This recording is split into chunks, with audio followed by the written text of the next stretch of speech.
촛불에 기름을 부은 답변서. 예. 잦아들던 촛불에 기름을 부은 답변서.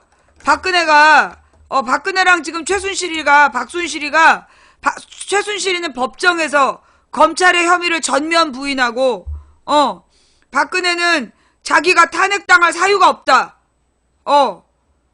자기는 탄핵당할 사유가 없다라고 얘기를 하고, 최순실이는 법정에서 검찰의 모든 혐의를 부인하고, 완전히 미친 것 같아. 그러니까 지금 그녀는 광란 중이야. 예. 그녀는 광란 중이라는 말이, 내가 딱 누구라고 찝어서 말을 안 했다? 그게 최순실인지 박근혜인지 알아서 생각해. 내가 볼 때 지금, 그녀는 광란 중이야. 그지? 그러니까 왜 부인하는지 모르겠죠. 지금 이제 막 가는 거야. 완전히 이제 미쳤어. 네.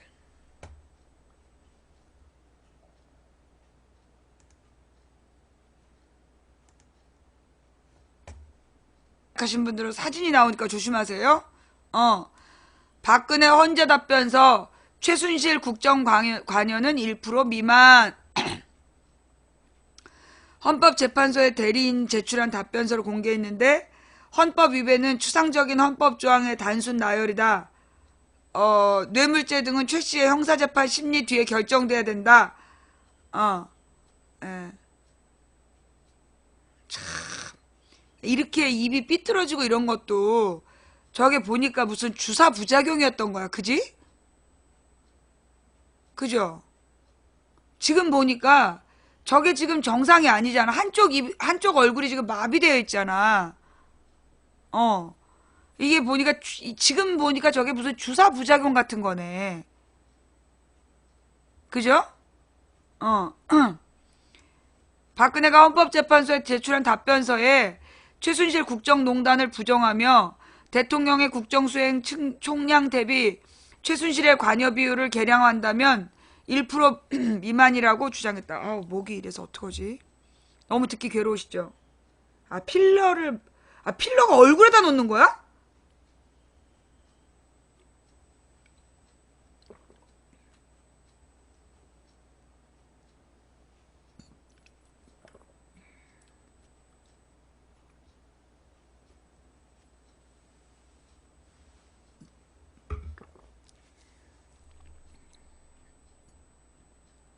예, 자, 죄송해요. 목소리가 이래가지고. 또 미르K 스포츠재단은 공익사업이고, KD 코퍼레이션의 현대차 납품 요청은 중소기업 지원을 위한 것이라며 뇌물죄 혐의도 정면 반박했다. 특히 박근혜는 뇌물죄 등은 최순실의 1심 형사재판에서 충분한 심리를 거친 후에 결정돼야 된다며 사실상 1심 선고 뒤에 탄핵심판 결정을 내려달라고 밝혔다. 국회 탄핵소추위원단이 18일에 공개한 답변서를 보면 박근혜는 헌법과 법률 위배 사실을 모두 부정했다. 박근혜는 답변서에서 탄핵소추 절차에 심각한 법적 흠결이 있고 소추 사유는 사실이 아니며 이를 입증할 만한 증거가 없으므로 청구는 각하 또는 기각돼야 된다고 주장했다. 이어 탄핵소추안의 기초가 되는 사실관계는 검증되지 않은 의혹을 기정사실로 단정하여 무죄 추정 원칙을 위반했다며 최순실의 책임을 피청구인의 헌법상 책임으로 보는 것은 연좌제 금지의 정신과 자기책임 원칙을 위배한다라고 밝혔다. 이게 연좌제가 맞아요? 이게 지금 연좌제라는 말이 들어가는 게 맞대? 박근혜의 탄핵소추 의결서를 보면 국회는 5가지 헌법 위배 행위를 지적했다. 최순실의 국정농단은 국민 주권주의와 대의 민주주의 등 그리고 최 씨 측근을 공무원으로 임명한 것은 직업 공무원 제도 등을 대기업의 금품 출연을 강요한 것은 재산권 보장 등을 최 씨를 비판한 세계일보 탄압은 언론의 자유를 세월호 참사의 무책임한 대응은 생명권 보장을 위배했다는 것이다. 박근혜의 대리인은 헌법 위배는 추상적인 헌법 조항의 나열에 불과하며 모든 헌법의 위배 행위를 조목조목 반박했다. 먼저 박은 최순실의 국정농단을 부정했다. 최 씨 등이 국정 및 고위 공직 인사에 광범위하게 관여했다는 건 사실이 아니고 입증된 바가 없다며 국정 수행 과정에서 지인의 의견을 일부 반영했더라도 피청구인의 의사에 따라 최종 결정하고 국민 전체의 이익을 위하여 집행했다고 밝혔다. 그 다음에 미르K 스포츠재단 사업은 대통령의 국정수행의 극히 일부분이고 피청구인은 사익을 취한 바가 없고 최 씨의 사익 추구를 인식하지 못했다라고 덧붙였다. 또 김종 문체부 차관의 임명과 최 씨 특혜 등 공무원들이 최 씨 등에게 특혜를 제공했다 해도 개인 비리로 그 과정에 관여한 바 없다고 주장했다. 미르K 재단 출연금 강요도 기업인들에게 강제적으로 재단 출연을 요구하지 않았고 출연 기업도 검찰 조사 등에서 자발적으로 냈다고 진술했다고 설명했다. 일단 지난번에 재벌들이 와서 국회에서 자기네들이 자발적으로 냈다 그랬어요? 재벌들이 와서 대가를 원하진 않았고 강요로 냈다 그러지 않았나? 내가 잘못 이해한 거예요? 지난번에 재벌들이 와서 자기네들은 대가를 바라진 않았지만 자발적으로 낸 게 아니라 억지로 냈다. 강요에 의해서 냈다라 그랬죠? 그죠? 거부하기 힘들었다. 그치? 근데 이 여자가 왜 이럴까? 특히 세월호 참사 책임에 대해 세월호 사고 당시 청와대에서 정상 근무하면서 피해자 구조를 위해 최선을 다하도록 지시하고 중앙재해대책본부에 나가 현장 누가 이랬어? 누가 정상 근무를 하면서 누가 중앙재해대책본부 나가서 현장 지휘를 했어? 설마 지가? 다 저녁에 나타나갖고 뻘소리 한 거 말고 지가 뭘 했다고 지휘를 했대? 대응에 일부 미흡한 부분이 있다고 할지라도 적법한 탄핵소추 사유가 될 수 없다는 입장이다. 뇌물죄 혐의 등의 법률 위배 의무도 어느 하나를 인정하지 않았다. 박은 대국민 담화에서 밝힌 대로 미르K 재단 기금 모금은 공익사업으로 기업인들에게 대가를 조건으로 기부금을 부탁하지 않았다라고 밝혔고 미르K 재단과 최 씨와도 선을 그었다. 박은 최 씨의 범죄를 공모하거나 예측할 수 없었다며 미르 재단과 대통령 또는 최 씨는 별개이고 재단 사유화는 불가능하다라고 주장했다.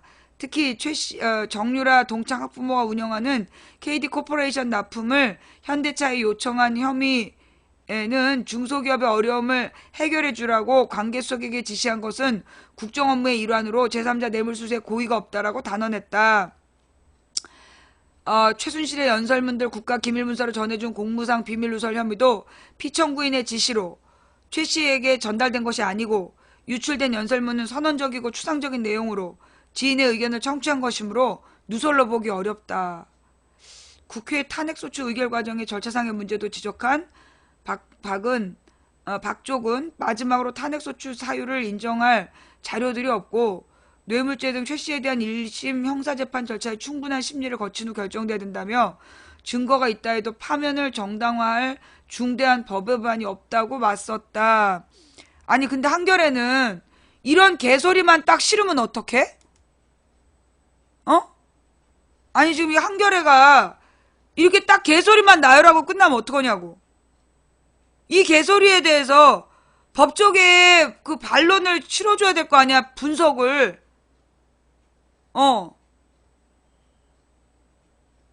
그치? 한겨레가 이렇게만 딱 얘기를 하면 이 기자가 누구지? 김민경 기자. 이렇게만 하면 안 되죠. 이런 개소리에 대한 기자라면 이런 개소리에 대한 법조계의 입장을 듣고 그 분석을 조목조목 뭐가 문제인지 분석 기사를 써야지. 기자라고 그래서 이렇게 쓰면 안 되는 거야. 이건 완전히 이 박근혜 일방적 개소리 아니야. 예.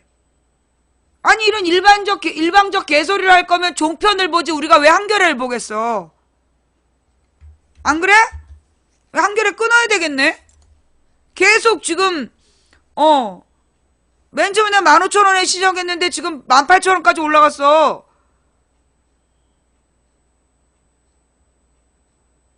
이렇게 박근혜 개소리를 받아쓰게 할 거면 우리가 왜 한겨레를 봐? 어? 기자님아, 앞으로 기사 쓸 땐 이렇게 쓰면 안 되고, 이런 박근혜의 그런 궤변에 대해서 그 법조계에서 뭐라고 주장했는지, 그거를 조사해서, 취재해서, 조목조목 기사를 쓰는 거지. 누가 받아쓰라고 한겨레 신문을 봐? 어?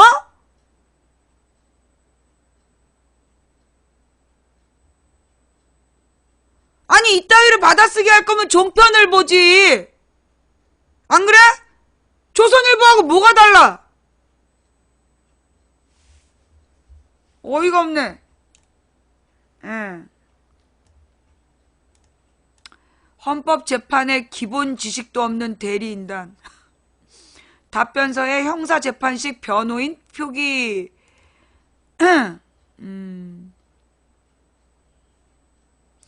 이 탄핵재판에는 변호인이라는 표현을 쓰는 게 아닌가 봐요?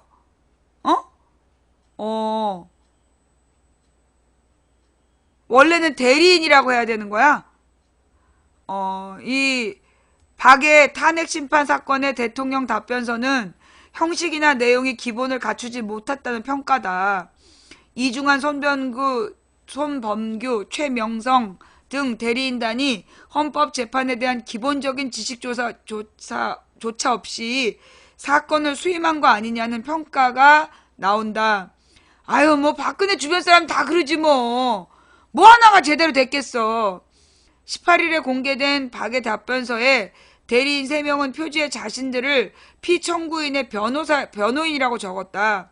변호인은 형사재판에서만 쓰이며 그 외 헌법재판과 민사재판은 대리인이다. 아, 그래요. 내 이 부분은 몰랐네. 아니 우리야 일반인이니까 모른다고 치고, 예. 아니 쟤네는 변호사가 돼갖고 그걸 모른 거야? 얘는 형사재판밖에 안 해본 거야? 전직 헌재 관계자는 헌법재판 사건에서 변호인이란 말이 왜 등장했는지 모르겠다며 헌법재판에 대한 기초 지식도 없는 것 같다고 말했다. 이들은 답변서 마지막 쪽에는 대리인이라고 적었다.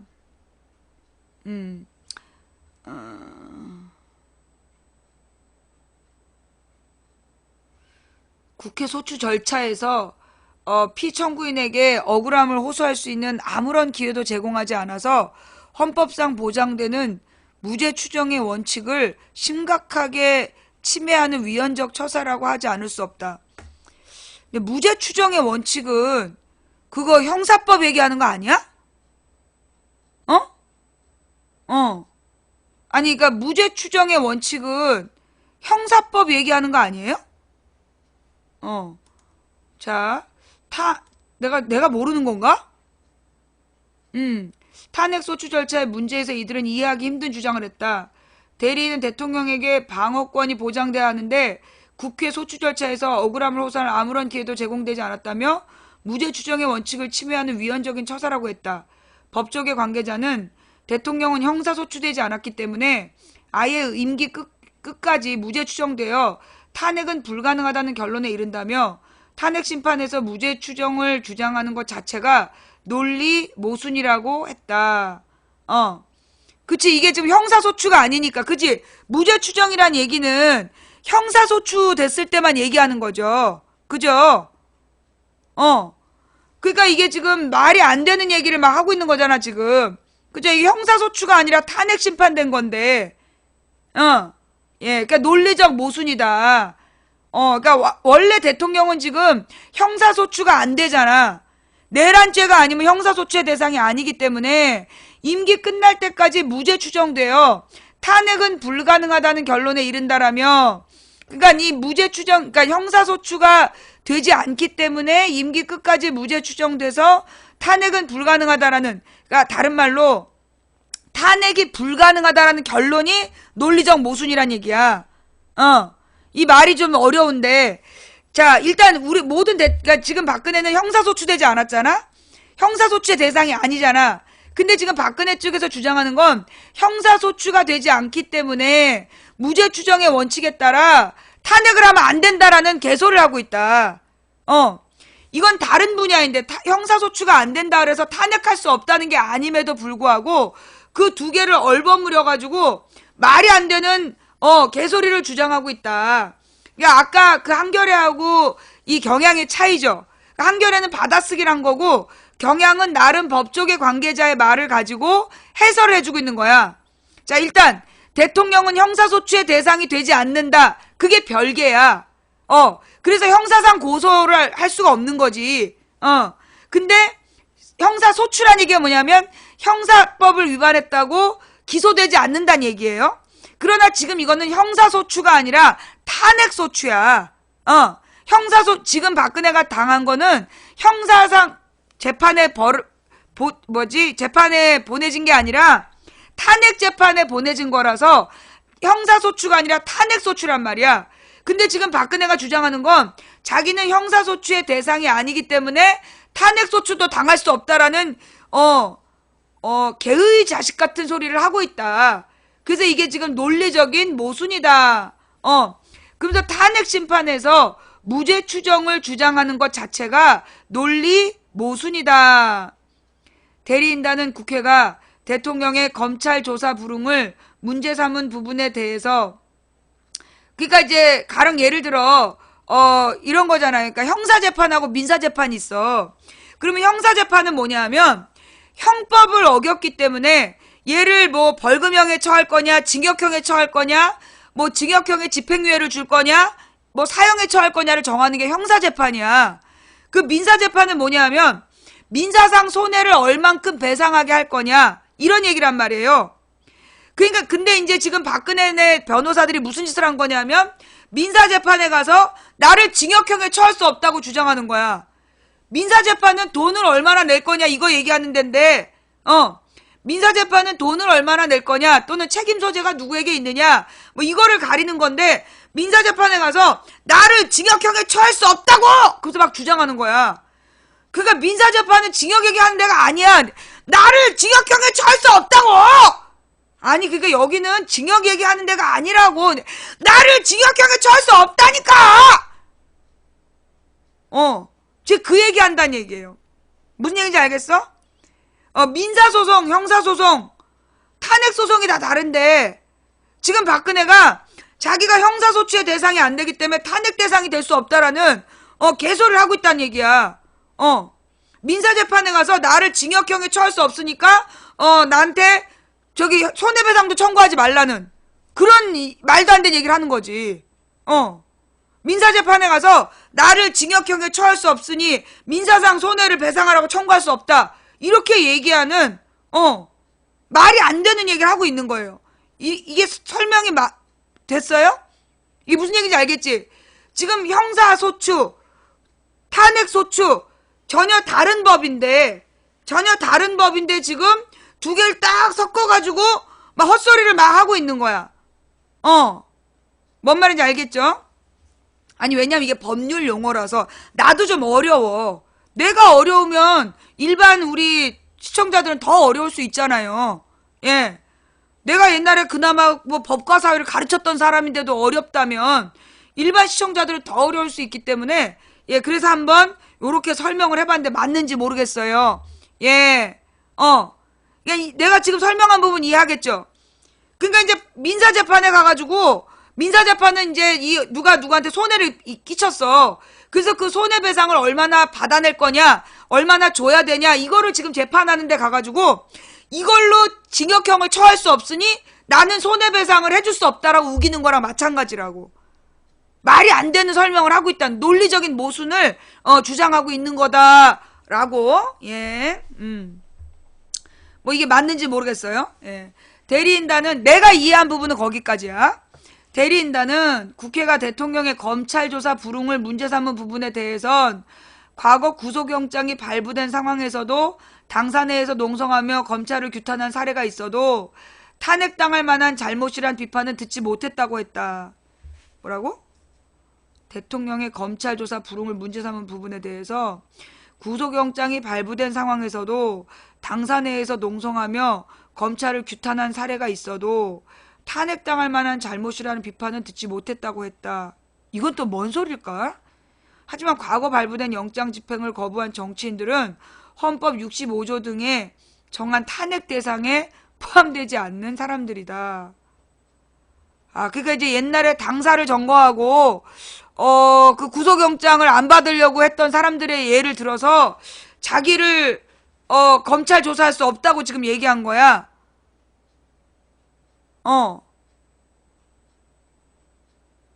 근데 있잖아요.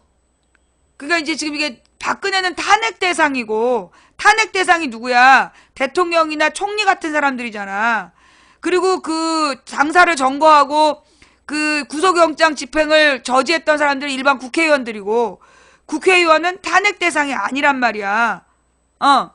근데 지금 자기는 지금 탄핵 재판을 지금 받는 대상이기 때문에 그 다른 조건을 다른 기준을 갖고 있는데 왜 국회의원은 당사를 점거하고 구속영장 안 받을 수 있는데 자기는 왜 검찰 조사를 불응할 수 없냐라고 지금 주장하고 있는 대단한. 이럴 때는요 있잖아. 이럴 때는요.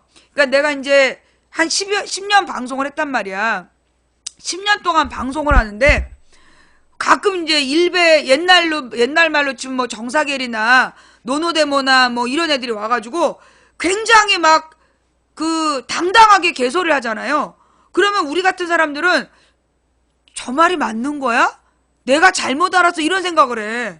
너무 당당하게 개소리를 하잖아. 그러면 도리어 아는 사람이 내가 잘못 알았나? 이러면서 막 법을 찾아본다니까? 근데 나중에 찾아보면 내가 맞아. 야! 잠깐만! 그럼 이미 바람과 함께 사라진 다음이야. 개소리를 쫙 날리고 바람과 함께 사라졌어. 그런 경험이 있었잖아, 우리. 예. 그러니까 너무나 당당하게, 뭐, 그 가령, 뭐였어, 프레이저 보고서를 다 읽어봤냐? 자기는 봤다. 자기도 다는 안 봤지만, 지금 알려진 것보다 더 많이 읽어봤는데, 그게 박정희에 대한 비판만 있는 게 아니더라. 그러면서 박정희에 대한 긍정적인 부분이 얼마나 많이 나온 줄 아냐라고 당당하게 얘기할 때, 그래? 내가 왜 그걸 몰랐지? 그런 생각이 드는 거야. 그러다가 생각해보면, 씨발, 프레이저 보고서는 박정희를 비판하려고 만든 보고서인데, 거기에 긍정적인 칭찬이 있다는 게 말이 되겠냐고. 근데 너무나 당당하게, 안 맞는 얘기인데 되게 당당하게 해버리잖아. 그러면 도리어 아는 사람들이, 그런가? 이런 거야.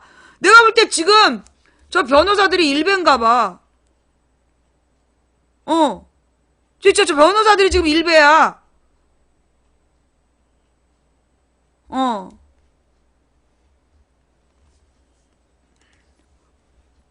우리가 여러 번 가령 이제 질문을 해봐라. 그럼 막 개소리를 딱 질문이라고 던진 다음에 막 애써서 설명해주면 가버리고 없잖아. 그런 것 마냥 지금 얘네들이 딱 그 일배 전술. 옛날에 왜 손석희 그런 얘기가 있었어. 그 광우병 논쟁 있을 때 광우병 토론을 막 100분 토론에서 하고 있는데 어떤 사람이 전화를 해가지고 일산에 사는 머시기가 전화를 한 다음에 그거 끓여 먹으면 되는 거 아닙니까? 이렇게 얘기를 하니까 손석희 사장이 그때 MBC에서 100분 토론 진행할 때 아무 말 못했어. 너무 어이가 없어가지고. 이미 그때까지 우리는 그 이제 광우병의 위험 물질이 700도로 그 가열해도 죽지 않는다. 그래서 수술실에서 만약에 그게 오염이 되면 수술실 전체를 파쇄해야 된다. 그런 얘기를 하고 있는데 그거 끓여 먹으면 되는 거 아닙니까?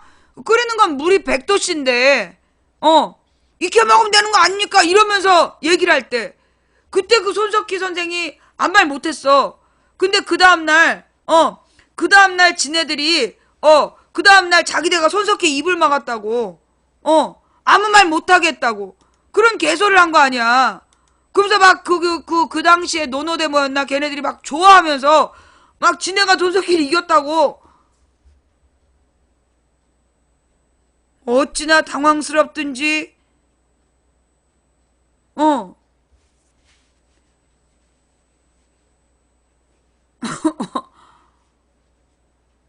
그러면서 지금도 광우 뻥이라고 외치고 있는, 광우 뻥이라고 믿는 네 구멍이, 네 뇌에 구멍이 뻥뻥 뚫려서 그래. 너 미국산 소고기 많이 먹었지?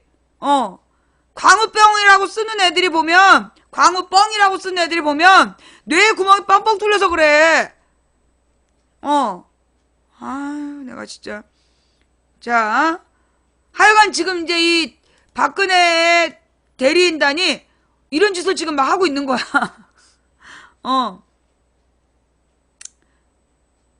그러니까 자기는 대통령인데 왜 국회의원은 당사 점검하고 저기 구속영장 안 받아도 되고 나는 왜 검찰 조사 받아야 되냐? 막 이러면서 지금 막 당당하게 시비 걸고 있는 중인 거죠. 예.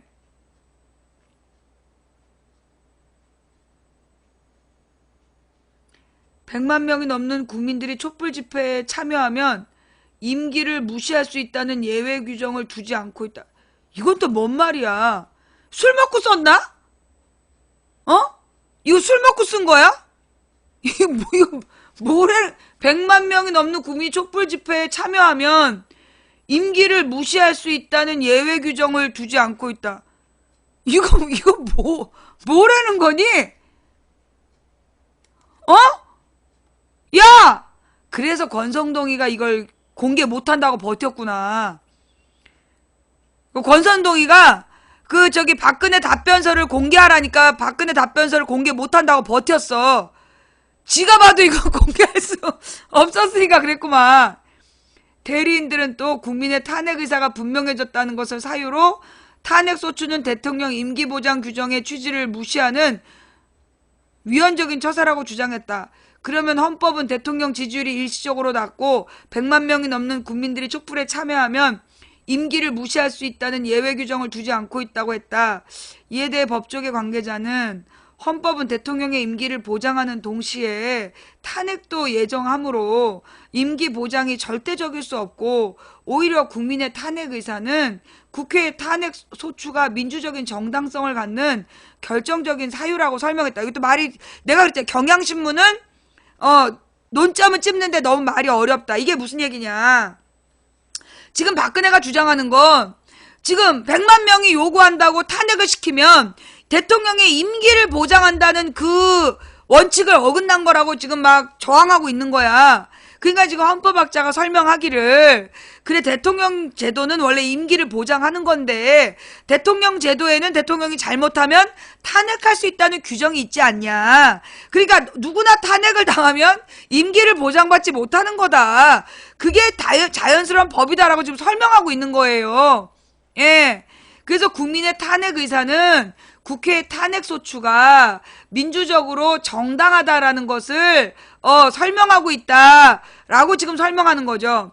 답변서에는 국회에 탄핵안 의결 전에 법제사법위원회의 조사를 거치지 않아 정당성이 훼손됐다거나 최순실에 대한 형사재판이 진행 중이므로 탄핵심판을 정지해야 된다는 주장도 있었다.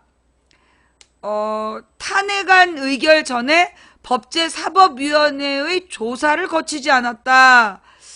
자, 그러나 법사위의 조사와 관련해선 2004년에 헌재가 노무현 대통령 탄핵심판 결정 당시 국회의 재량이라고 한 바 있다. 관련 재판에 따른 심판 정지에 대해서도 헌재 발행 주석헌법재판소법에 탄핵 심판이 청구된 바로 그 사람의 재판이라고 밝히고 있다. 이제 이 경향신문의 문제점은 내가 볼 때 아까 한겨레는 박근혜의 주장을 드립다 베껴 쓴 거야. 박근혜의 주장을 받아쓰기 했다라면 경향신문의 문제점은 내가 볼 때 기자도 완전하게 이해가 안 된 거야. 지금 논리적으로 무슨 얘기를 하는지 이 경향신문에서도 이해가 안 된 거야. 그래서 그냥 막 그 법조계에서 얘기하는 걸 그대로 갖다 쓴 거야. 이걸 읽고 이해할 수 있는 국민이 몇 명이나 되겠어. 저 말을 읽고 이해할 수 있는 국민이 몇 명이나 되겠냐고. 예. 이것 또한 지금 경향신문 이 기자도, 경향신문의 이 기자도 내용의 문제점을 모르는 거야. 지금 답변서의 문제점이 뭔지 모르는 거라고.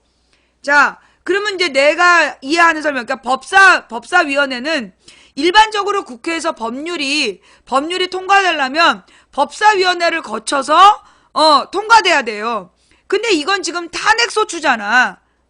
탄핵소추기 때문에 그건 국회의원들이 알아서 법사위원회를 거쳐서 본회의에 상정돼야 되는데 이 탄핵소추안이 법사위원회를 안 거쳤기 때문에 위법이라고 얘기를 하는 거지, 박근혜는.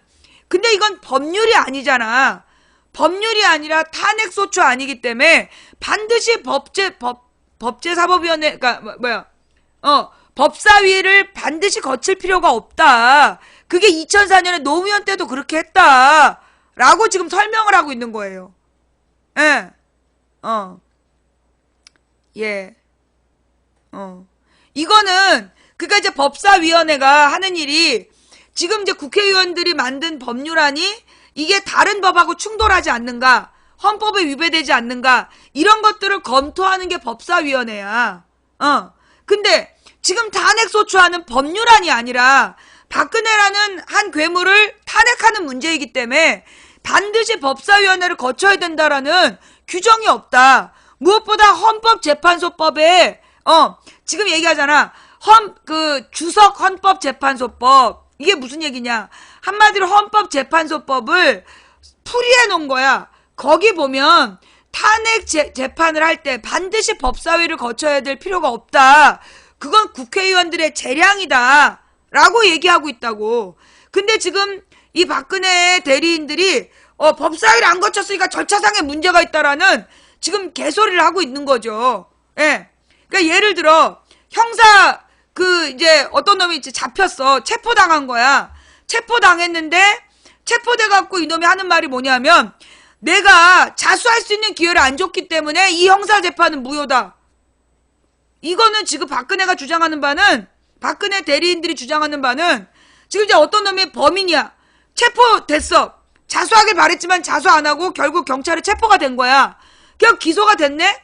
근데 법정에서 가지고 내가 자수하려고 그랬는데 자수할 기회를 보장 안 했기 때문에 이 재판은 무효다. 라고 얘기하고 있는, 지금 그런 꼬라지인 거야.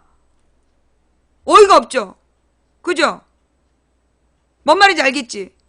9시에 한다고 했는데, 미안해요. 내가 9시에 하려고 했는데, 내가 저녁을 못 먹고 9시에 방송을 하면 굶어 죽을 것 같아서. 예. 뭔 말인지 알겠지? 지금 박근혜가 주장하는 거는 과정과 절차상의 문제가라는 거야. 지금 박근혜의 주장은 이 탄핵소추안이 법사위원회를 거치지 않았기 때문에 절차상의 하자가 있으니까 이 탄핵소추가 말이 안 된다라고 지금 주장을 하는데, 그 말은 비유하자면 현행범이 체포되는 주제에 자수할 기회를 보장하지 않았기 때문에 이 형사재판은 무효다라고 주장하는 것과 똑같다. 이해가 되지? 지금 박근혜의 대리인들이 뭔 짓을 하는지 이해가 되지? 자수할 기회를 줬는데 지가 그때 안 하고 체포된 다음에 나 자수할게 그런 거야? 넌 잡혔잖아. 근데 이제 얘가 재판에 가서 내가 체포된 다음에 자수한다고 분명히 의사를 밝혔는데 나의 자수 의사를 받아들이지 않았으니까 이 재판은 무효다. 이러면 어떻게 될까? 판사도 멍, 검사도 멍, 멘붕이겠죠? 지금 박근혜의 전략이 뭐냐면 탄핵재판소를 그러니까 헌법재판소를 멘붕에 빠뜨리려는 그런 전술이야. 야, 기가 막힌 논리지? 이러면서 체포된 다음에 나 자수할게 이런 다음에 자기가 자수한다고 그랬는데 자기를 체포했다 이러면서 절차상의 문제라고 계속 우기면 판사도 검사도 얼마나 당황스럽겠어. 뭐 이런 게 다 있나 싶고 바로 지금 그런 상황이야. 법사위원회를 안 거쳤기 때문에 무효라고 주장하는 그러니까 이게 지금 굉장히 이런 걸 보고 뭐라 해요? 어그로라고 그러죠, 어그로. 우리가 가령 이제 초딩들이 막 게임하다가 지가 잘못해놓고 막 우기잖아. 그럴 때 우리가 어그로라는 표현을 쓰잖아요? 지금 박근혜와 그 대리인들이, 딱 지금 어그로를 끌고 있는 거야. 그치? 이거 어그로 맞지? 초딩들이 게임하다가 막 우기는 거랑 똑같은 거야, 지금.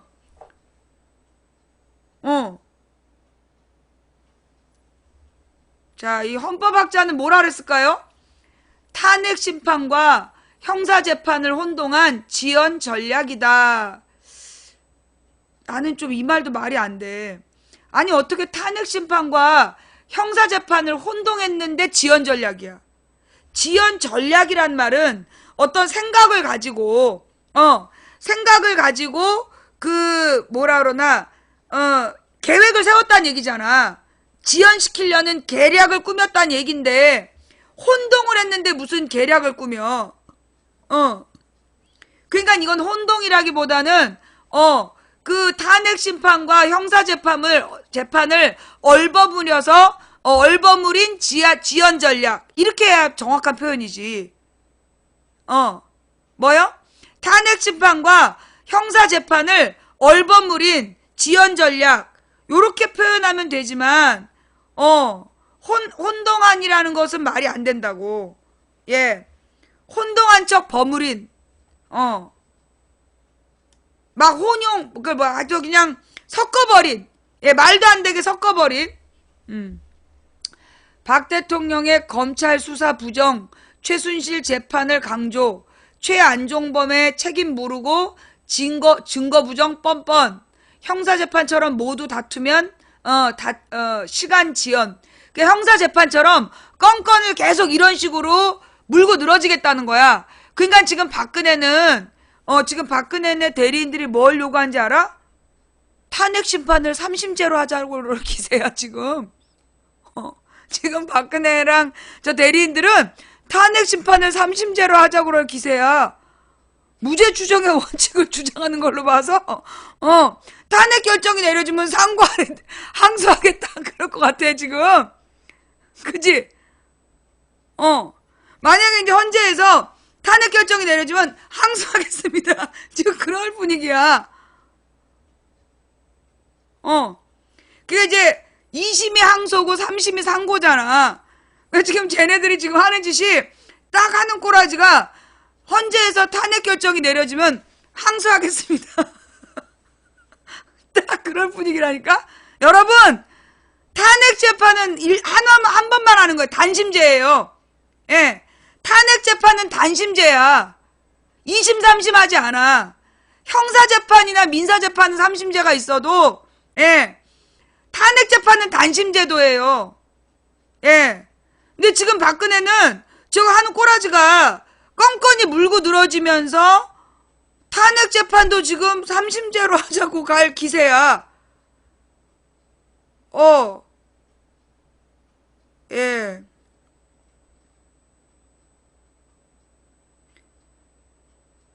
이게 3심제도라는 게 뭐냐면, 가령 1심 법원에서 판사 한 명이 형을 내려. 그러니까 형사재판할 때 판사 한 명이 형을 내려. 근데 이거에 받아들일 수 없으면 상급 법원에다 항소할 수 있어. 그러면 판사 3명이 나오는 상급 법원에다가 다시 이 사건을 심리해달라라고 요청하는 거야. 그게 항소야. 그 다음에 판사 3명이 이제 고등법원이나 또는 이제 하부부에서 두 번째 재판을 했는데 거기에도 또 내가 마음에 안 든다, 피고가. 그러면 얘가 대법원에다가 상고를 할 수 있어. 그래서 3번째까지는 이제 재판을 요청할 수 있는 권한이 있는 거예요. 근데 3번 이상은 요청할 수 없는 거야.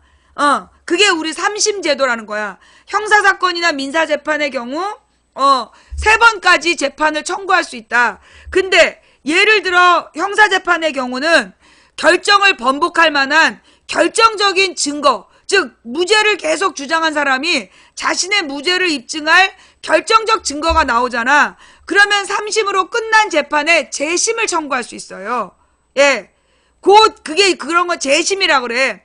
근데 이제 그거는 형사상 재판으로 유죄 판결을 받았는데 3심까지 무죄를 입증할 만한 결정적 증거가 나왔을 때 하나는 거야. 근데 가령 이제 그 행정재판 같은 경우에는 어떤 건 2심 제도가 있어. 3심 제도가 아니라 행정재판은 2심만 한다. 요런 것도 있고, 군사재판 같은 경우도, 단심제거나 2심제인 게 있고, 그 탄핵재판 같은 경우에는 단심제야. 단심제라는 건 뭐냐면, 한 번으로 끝나는 거야. 더 이상 하지 않는 거. 예. 특허제도가 2심제도. 예. 근데 이제 탄핵재판은 단심제도야. 한 번으로 결정하는 거예요. 예. 무슨 얘기인지 알겠죠? 이해가 어려워요?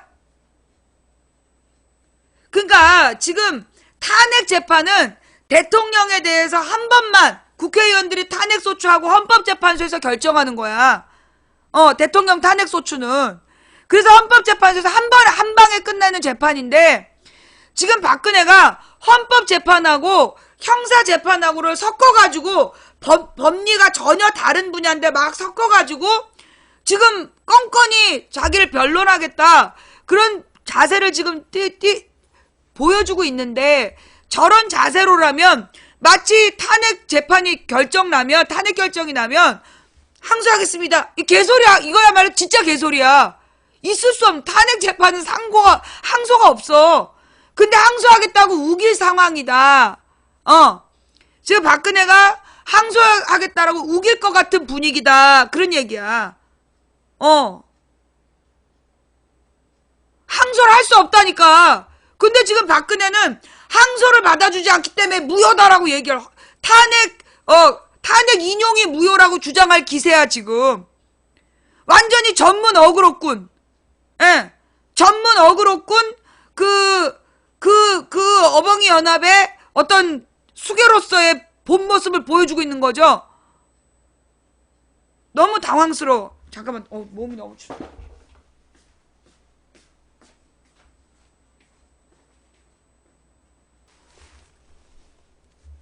지금 박근혜와 그 대리인들은 지금 딱 그 모습이 전문 어그로꾼이야.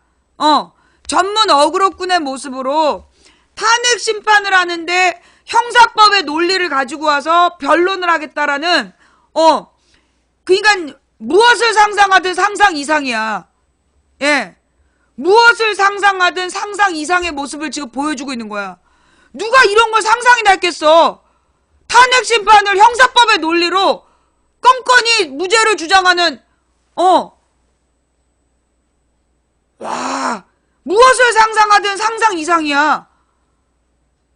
이런 어그로는 역대급이야. 내가 볼 때 세계사 최초의 어그로야. 세계사에 이런 어그로는 난 없었다고 봐. 그죠? 세계사에 이와 비등한 어그로가 뭐가 있을까? 연산군도 이렇게 못했을 것 같은데? 연산군도 이렇게 못했을 것 같아. 역사상 이렇게 말도 안 되는 어그로를 끈 게 네로도 이러진 않았을 것 같아. 네로도 이 정도는 아니고 연산군도 이 정도는 아니었던 것 같고, 이런 2차돈의 순교, 이건 웬 개소리야. 2차돈의 순교가 여기서 왜 나와? 선조는 얘에 비하면 양반이지. 하긴 두테르테? 지는 마약성 진통제 먹으면서 마약사범 죽인 두테르테? 비슷하다. 예. 두테르테하고 좀 비슷한 것 같다. 궁예? 궁예의 어그로, 관심법으로. 하여간 역사상 내가 볼 때 박근혜 지금 이거는, 예, 이거 지금 박근혜 이 어그로는, 내가 볼 때 견줄 수 있는 대상이 드물어. 견줄 수 있는 대상이 드물어. 예. 한번 찾아봐야 되겠어. 역사적으로 이런 예가 있나? 역사적으로 법을 가지고 이렇게 지 멋대로 법을 해석해가지고 한 명이 있긴 있었다. 박정희. 예. 박정희가 유신헌법을 운영할 때 이런 거야. 유신헌법이 뭐냐 하면, 예. 박정희의 유신헌법이 뭐냐? 헌법이 뭐냐 하면, 가령 이제 그러니까 국민의 기본권을, 제한할 수 있는 조건을 정해놓은 거야. 국민의 기본권을, 보장하기 위한 법이 헌법이란 말이야? 가령 형사법이라든가, 민법이라든가, 모든 법은 국민의 기본권을 제한할 수 있는 법이야. 근데 그럼에도 불구하고 절대로 침해할 수 없는 기본권, 그걸 규정해둔 게 헌법이란 말이에요. 예. 근데 박정희의 유신헌법이 뭐냐면 지 멋대로 헌법을 정지시키는 거야. 어떠한 경우에도 정지시킬 수 없는 기본권 보장이 헌법인데, 박정희의 유신헌법은 지가 기분 나쁠 때 몇 호 이래갖고 이거 헌법을 정지시키는, 그게 유신헌법이었어. 그러니까 지금 박근혜가 지금 이 답변서에서 피고 있는 논리는 지 아버지의 유신헌법 논리야. 어쩌면 이 논리가 김기춘이가 해줬을 수 있어. 예. 김기춘의 작품일 수 있어. 그러니까 그 긴급조치라는 게 뭐냐 하면, 긴급조치를 1호부터 9호까지를 내세워서 박정희가 긴급조치 1호, 이러이러한 경우는 헌법을 제한할 수 있어. 헌법이라는 것 자체가 어떠한 경우에도 제한할 수 없는 기본권을 보장한 법이거든. 근데 박정희가 이럴 땐 헌법을 제한할 수 있어. 말이 안 되는 거야. 논리적인 모순이네 이거는. 헌법은 어떤 경우에도 제한할 수 없는 법인데 박정희가 지 멋대로 이럴 때는 제한할 수 있어. 이럴 때도 제한할 수 있어. 이럴 때도 제한할 수 있어. 라고 얘기해서 정말 기가 막혔던 게 유신헌법 시대였거든요. 근데 지금 박근혜가 하고 있는 저 논리가 김기춘이 논리적인 근거를 댔을 수 있어. 이게 딱 헌법을 위배하던, 그러니까 긴급조치 내리던, 헌법을 막 우습게 하는, 헌법이 별거 아닌 걸 만드는 그런 상황이거든요. 예. 이런 분위기야 지금.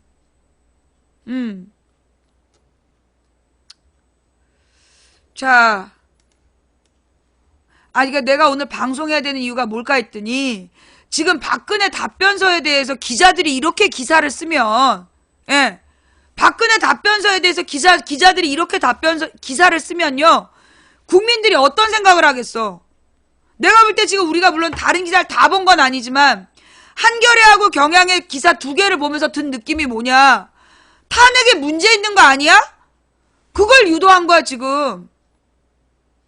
한겨레 경향에서 기사를 저렇게 쓰면, 그러니까 경향신문은 박근혜가 문제가 있다라고 얘기하고 싶었던 것 같은데 뭐가 문제인지를 전혀 전달하지 못했고, 한겨레는 박근혜의 주장이 옳다로 끝났어.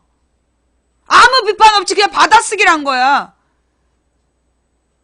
그러면 일반적인 국민들은 메인에 노출된 게 저런 기사면, 야, 박근혜가 저렇게 당당하게 얘기하는 거 보니까 이거 탄핵이 뭔가 잘못된 거 아니야? 그걸 유도한 거예요. 다른 기사들도 그래요? 그래서 내가 오늘 방송을 해야 되는 거였구나. 그러니까 이게 무슨 얘기냐면, 지금 이 기자들이 박근혜의 답변서를 보고 그 답변서가 뭐가 문제인지를 모르는 거야. 지금 이제 박근혜가 막 우기고, 박근혜와 그 변호사들이 완전히 초딩 게임 어그로 끌듯이 지금 개소리를 막 하고 있는데, 그 개소리가 개소리인지 모르고 그냥 받아 써서 기사를 쓰거나, 아니면 거기에 대해서 법학자들이 뭐라고 논리적인 모순이다 라고 설명을 했는데 뭐가 모순인지 모르니까 그냥 그 법학자의 비판을 그냥 받아 쓴 거야. 그러니까 듣는 독자가, 그 기사를 본 독자가 뭐가 문제인지를 모르게 하는 거지. 이게 어떤 수법이냐. 이것도요, 미디어의 전략이에요. 여러분 그 추적자라는 드라마 기억나요? 추적자라는